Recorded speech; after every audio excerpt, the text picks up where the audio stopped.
একসাথে হাজার হাজার কোরআন শরীফ, আর সেগুলোকে গভীর সমুদ্রে বিসর্জন দেওয়া হচ্ছে। শুনতে অবিশ্বাস্য লাগলেও 2026 সালের এপ্রিলের মাঝামাঝি সময়ে মালয়েশিয়ায় এমন একটি ঘটনা ঘটেছে যা বিশ্বজুড়ে মুসলিমদের মধ্যে আলোচনার ঝড় তুলেছে। এই ঘটনাটি হঠাৎ করে নেওয়া কোনো আবেগী সিদ্ধান্ত নয়, বরং একটা পরিকল্পিত এবং আইনসম্মত পদক্ষেপ। মালয়েশিয়ার স্বরাষ্ট্র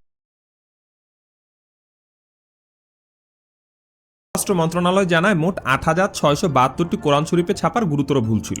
শুধু তাই নয়, এই কপিগুলো যথাযথ কর্তৃপক্ষের অনুমোদন ছাড়াই ছাপানো হয়েছিল, যা দেশটির আইনের সরাসরি লঙ্ঘন। কোরআন শরীফ মুসলমানদের নিকট শুধুমাত্র একটি বই নয়, বরং এটি আল্লাহর বাণী, যেখানে একটি হরফের ভুলও অর্থের মারাত্মক বিকৃতি ঘটাতে পারে। তাই এই ভুলগুলোকে কোনোভাবে গ্রহণযোগ্য মনে করেনি মালয়েশিয়ার কর্তৃপক্ষ। তাদের ভাষায় পবিত্রতা ও বিশুদ্ধতা রক্ষাই ছিল প্রধান লক্ষ্য। এই অভিযানটি পরিচালিত হয় printing of Quranic text act 1986 অনুযায়ী। এই আইনের অধীনে কোরআন ছাপানোর জন্য নির্দিষ্ট অনুমোদন বাধ্যতামূলক। আইন লঙ্ঘনের কারণে ইতিমধ্যে 44টি তদন্ত ফাইলও খোলা হয়েছে, যা থেকে বোঝা যায় বিষয়টি কতটা গুরুত্ব সহকারে দেখা হচ্ছে।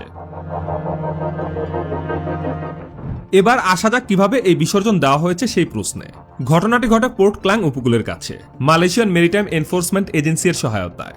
ক্যামতুন ফাতেমা নামক একটি জাহাজে করে এই কোরআনগুলো সমুদ্রে নিয়ে যাওয়া হয়। তবে এখানেই শেষ নয়, কোরআন শরীফকে সরাসরি পানিতে ফেলে দেওয়া হয়নি, বরং তার আগে একটি বিশেষ ধর্মীয় প্রক্রিয়া অনুসরণ করা হয়েছে। প্রতিটি কপি ছেঁড়া হয়েছে, গুঁড়ো করা হয়েছে, এমনকি পোড়ানো হয়েছে, যাতে লেখা আর পাঠযোগ্য না থাকে। ইসলামে পবিত্র গ্রন্থের অসম্মান এড়াতে এই ধরনের পদ্ধতি অনুসরণ করা হয় যখন কোনো কপি ব্যবহারের অযোগ্য হয়ে পড়ে। এই পুরো প্রক্রিয়াটি ছিল একদিকে ধর্মীয় নিয়ম মেনে, অন্যদিকে আইনের কাঠামোর ভেতরে থেকে সম্পন্ন করা একটি সংবেদনশীল অপারেশন। যদিও সমুদ্রে ফেলে দেওয়া বিষয়টি অনেকের কাছে আবেগপ্রবণ প্রতিক্রিয়া তৈরি করেছে, বাস্তবে এটা ছিল সম্মান রক্ষার একটি প্রচেষ্টা। বিশ্বজুড়ে অনেকেই এই ঘটনাকে ভুলভাবে ব্যাখ্যা করেছেন। কেউ ভাবছেন এটি অবমাননা, আবার কেউ এটিকে দেখছেন ধর্মীয় সতর্কতা হিসেবে। তবে বাস্তবতা হলো, ভুল ও অনুমোদনহীন কোরআন যেন মানুষের কাছে না পৌঁছায়, সেটাই ছিল মূল উদ্দেশ্য।